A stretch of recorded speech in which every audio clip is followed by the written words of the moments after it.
Bonjour! Donc aujourd'hui, je vais vous parler de ma guérison, de comment j'ai guéri de l'anorexie. Donc je me suis habillée en jaune, soleil. Je suis vraiment contente d'être là avec vous. Donc mon processus de guérison de l'anorexie était vraiment une belle aventure en fait. Je vous ai parlé dans l'autre vidéo de comment j'ai développé l'anorexie, puis quel a été le moment déclencheur de ma guérison. Donc, c'est lorsque j'ai rencontré le médecin au programme d'aide des médecins du Québec et qu'elle m'a regardé dans les yeux et qu'elle m'a dit: Sophie, ça peut être beau la vie. Puis oui, elle avait raison, ça peut être beau la vie. Puis mon processus de guérison de l'anorexie m'a vraiment permis de découvrir à l'intérieur de moi un bonheur qui est toujours là, qui est constant, qui est, oui, les journées, je peux avoir des mauvaises journées, je peux pleurer, etc. Mais je sais que je peux toujours accéder à un espace tranquille à l'intérieur de moi, confortable. Puis ça m'a vraiment fait comprendre c'était quoi le bonheur. Puis je me suis aussi rendu compte que tout ce que j'avais vécu avant, c'était du plaisir, mais c'était pas vraiment du bonheur. Pour moi, ça a été une belle aventure, puis ça a été un processus assez magique. C'est comme si, donc, j'ai pris j'ai pris un arrêt, en fait, santé de 7 semaines. Puis pendant ce temps-là, j'étais à Montréal alors que je faisais ma résidence en Gaspésie. Puis la vie mettait sur mon chemin toujours les bonnes personnes. Donc, j'ai rencontré un ostéopathe qui était merveilleux. Donc, lors de ma première rencontre avec mon ostéopathe, à ce moment-là, j'avais des grosses douleurs dans le dos qui avaient augmenté au fil des mois et des années de maladie, d'anorexie. Puis à la fin, j'avais de la misère à me lever le matin, j'étais clouée au lit, j'avais vraiment des grosses douleurs dans toute la colonne vertébrale. Euh, J'avais des raideurs matinales vraiment intenses. Euh, Puis quand j'ai rencontré mon ostéopathe, je lui parlais de mes douleurs, puis finalement on fait l'entrevue, puis on parle pendant vraiment longtemps. Puis à la fin, je dis: ah ben by the way, j'ai l'anorexie, puis je viens de prendre un arrêt santé. Puis il était: mais là, fallait que tu m'en parles, fallait que tu me le dises, c'est tellement important. Puis il m'a dit quelque chose qui m'a vraiment touchée. Puis il m'a dit que dans le fond, tout commençait par s'aimer. Puis que toutes les années de manque d'amour pour moi, c'était comme accumulé dans mon corps, dans ma colonne vertébrale. Puis ça a un peu fait du sens pour moi. Puis je me suis rendu compte que c'est vrai, toutes ces années-là, je m'aimais pas. Puis c'est dur de s'aimer, hein? C'est pas. Tu sais, on entend souvent parler de ça, il faut s'aimer d'abord, puis ensuite aimer les autres, euh, mais c'est pas si facile que ça. Puis on nous apprend pas ça à l'école, s'aimer. Donc moi, c'est ça que ça m'a permis, mon processus de guérison, ça m'a appris à m'aimer plus, à m'aimer mieux, à m'aimer tout court en fait. Donc en premier, c'est j'ai rencontré cette personne-là. Puis il a vraiment changé ma vie sur plein de plans. Il m'a premièrement montré ça, que l'important c'était de s'aimer. Puis j'ai gardé ça vraiment en moi, puis j'ai incorporé cette idée-là. Puis au fil des semaines qui passaient, j'ai rencontré d'autres personnes, j'ai rencontré une nutritionniste qui m'a aidé à réapprendre à manger.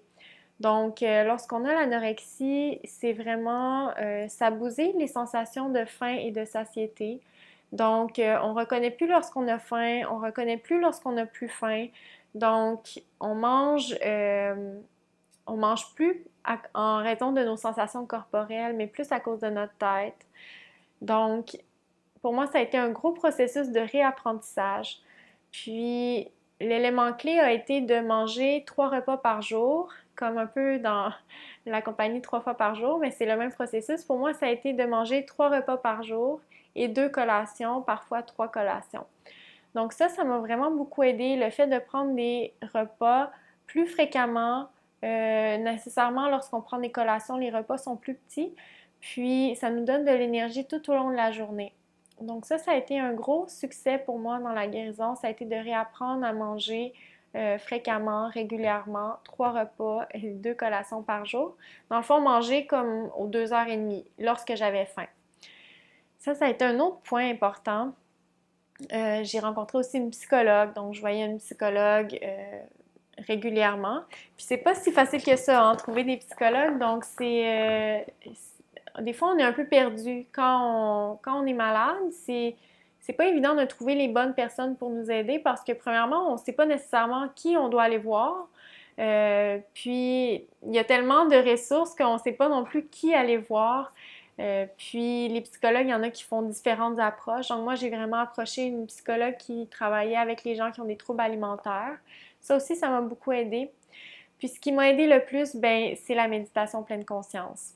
C'est vraiment ça qui m'a permis de guérir de l'anorexie et vraiment rapidement. Dans le fond, j'ai guéri. Mon processus de guérison a été, comme je disais, vraiment magique. C'était comme une toile d'araignée magique qui m'apportait toujours à la bonne personne, au bon livre. Tout était lié, puis je me souviens de cette phase-là de ma vie comme une phase heureuse. Puis, oui, à des moments difficiles, je me rappelle d'avoir pleuré devant le médecin, j'étais épuisée, j'étais anxieuse, mon niveau de stress était vraiment élevé, mais aussi, de par toutes ces découvertes-là, euh, j'ai vraiment appris sur moi, puis chaque petit pas m'amenait un peu plus vers la guérison. Donc, c'est sûr que lorsqu'on a été malade longtemps, ben, on ne peut pas s'attendre à ce que la guérison se fasse instantanément. Les processus de guérison sont tous différents, les rechutes sont normales. Euh, mais moi, ce qui m'a vraiment aidé à consolider ma guérison, qui m'a aidé à guérir, c'est la méditation pleine conscience. Donc, lorsque j'ai connu la pleine conscience, j'ai commencé à lire, en fait. Je lisais beaucoup, puis c'était comme si, à un certain moment, tout était devenu de la présence. Donc, c'était comme si mes yeux se réouvraient pour la première fois après des années. Je voyais à nouveau les feuilles des arbres, je voyais à nouveau le rayon du soleil, je sentais à nouveau l'air de la mer, que c'est comme si mon corps et mon esprit avaient été anesthésiés pendant des années et que là, je renaissais. Puis ça m'apportait un regard sur la vie que j'avais jamais eu. Donc, j'ai vraiment vu rapidement l'impact de la pleine conscience, puis je l'ai incorporé de plus en plus. Donc, à chaque jour, je méditais 1, 2 heures, 3 heures, 4 heures. Donc, je méditais vraiment beaucoup à chaque jour pendant des mois. Je suis retournée au travail après 7 semaines, pardon, d'arrêt de travail. Puis, ça a vraiment été pour moi important de continuer mes bonnes habitudes. Donc, de continuer à méditer. Donc, comment j'ai pu inclure ça dans la vie de tous les jours, tu sais, parce qu'on est dans le feu de l'action, puis je retournais au travail, je retournais pas en retour progressif, donc il fallait que je sois déjà là avec les patients. Donc, ça a été de me lever plus tôt le matin. Donc, je me levais à 4h30 à ce moment-là, à tous les matins. Puis, je faisais 3 heures de routine matinale. Donc, je faisais de la méditation, de la lecture, du pilates et du yoga à tous les matins. Puis en 8 mois, mais j'ai guéri de l'anorexie. Puis ce qui prend le plus de temps à partir, donc mes compulsions alimentaires ont arrêté dès que le stress de la résidence a été parti. Donc dès que j'ai pris mon arrêt santé, mes crises alimentaires ont cessé. Mais ce qui est difficile, c'est les pensées obsessives. Donc ça, les pensées, ça a pris vraiment du temps à guérir. Donc les pensées obsessionnelles liées à mon image corporelle, les comparaisons avec les autres filles constamment, tu sais, lorsque tu marches dans la rue, puis tu scrutes les autres filles de haut en bas, puis tu te compares avec elles. Donc ça, c'était vraiment envahissant pour moi, puis c'est ça qui a été le plus long à guérir. Puis un matin, ben, tu te lèves pas un bon matin, c'est quelque chose de progressif, mais un matin, vraiment, je me suis rendu compte, je suis guérie. Tu sais, j'ai plus de pensées obsessionnelles, j'ai plus de... Je me compare plus. Je mange comme une enfant, je réécoute ma faim, je réécoute ma satiété. Donc ça a été mon processus à moi. Puis tous les processus sont différents. J'ai travaillé beaucoup aussi pendant ma guérison, j'écrivais, Je me suis procuré des livres par rapport à l'anorexie, donc je faisais les exercices qu'ils proposaient. J'encourage les gens à s'impliquer dans leur guérison, à travailler pour guérir, puis surtout à prendre soin de soi. Donc, prendre soin de soi, encore une fois, c'est quelque chose d'assez cliché. Tout le monde parle de ça, prendre soin de soi, je vais prendre soin de moi. Mais est-ce qu'on prend soin de soi pour vrai? Donc, je dirais que ce qui m'a permis de guérir, c'est vraiment ça, de prendre soin de moi, de prendre du temps pour moi le matin, pour ensuite aller aider les gens. Donc, je me nourrissais avant, puis ensuite, j'étais prête à aider les gens. Donc voilà, j'espère que ça vous inspire à guérir vous aussi si vous souffrez. C'est possible, c'est possible. Allez chercher de l'aide, puis je vous embrasse fort. Merci.